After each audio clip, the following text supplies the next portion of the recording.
Yo, but dude, you spoke about Shadow Sanders, man. Let's get back to the Shadow. Shadow had just led the to back-to-back touch and drive and complete nine of his 10 throws. Clear have the hot hand. Kevin Stefanski, if I'm saying his name right, and Kevin went ahead, Stefanski. yeah, went ahead and took Shadow out of the game on the potential 2 points that could have tied the game. Cleveland ended up losing 31-29 against the bum-ass Tennessee Titans. What the hell? That's the way for me to put it. Or what was he thinking to take his Shadow out of the game? And why you think he did that?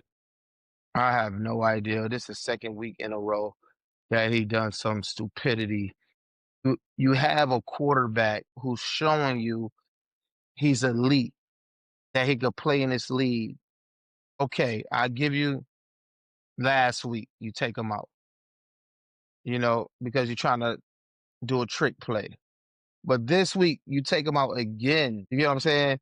You failed last week. Then this week, you take him out again after he threw for 364, 3 touchdowns, and ran for a touchdown, and you take him out and you put a rookie running back in.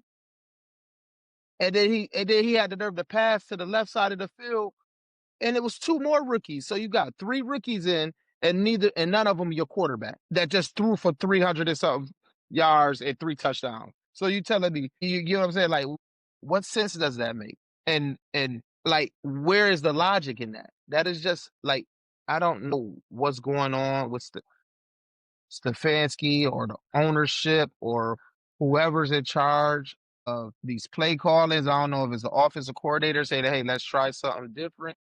But 2 weeks in a row, come on, man. You gotta put the ball in your best player hands. And that was Shador Sanders, and let him make a play. You already went for it earlier in the game and you missed, right?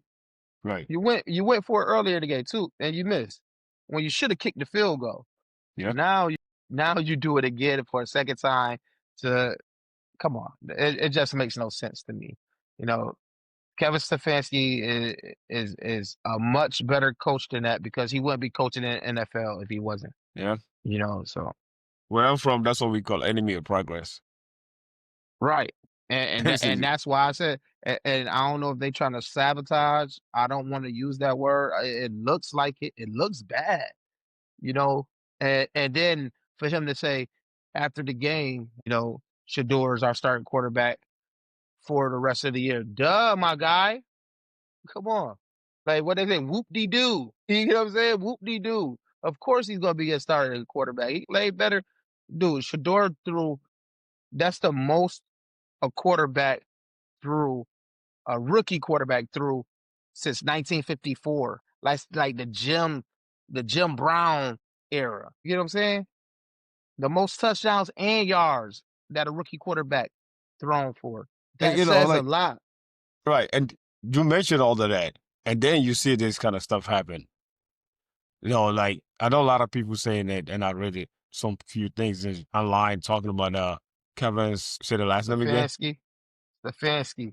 Stefanski should be fired. Do you think he should be fired because of this? Because this, how do you trust the locker room? How would the locker room trust you if you're gonna make decisions like this as a head coach? Listen, he should have been gone. He should have been gone. Look how many quarterbacks he done went through in his whole tenure there in Cleveland. And say, like, you supposed to be the quarterback whisperer, right? He's supposed to be this profound quarterback whisperer. And you had one of the elite quarterbacks there, and he going to Tampa, and he's a better quarterback now after he played with you. Like, when he played with you, he was trash. Nobody wanted Baker Mayfield. Nobody. He made Baker Mayfield look bad. As soon as Baker Mayfield leave him, he's doing great over there in Tampa. You get what I'm saying? So how are you the quarterback whisperer and you doing stuff like this? You know what I'm saying? Door is doing all of this on his own. I believe just his raw talent, and him just learning every week, getting more reps with the ones every week. Stefanski just there for the ride, because look, he didn't want to say Shador name before. He wanted to keep Dylan Gabriel in. He didn't want to start. Shador is not his pick for a quarterback because it doesn't fit his system and what he likes in a quarterback.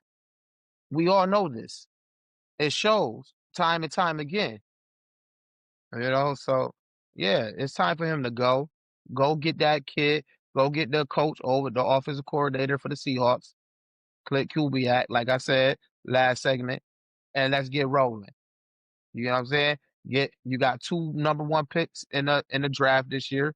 Get your receiver and get you somebody to help protect Shador, because I'm tired of seeing him do that backwards Cam Newton role when he's trying to get away from a defender. But yeah, he's getting better, and coach got to go.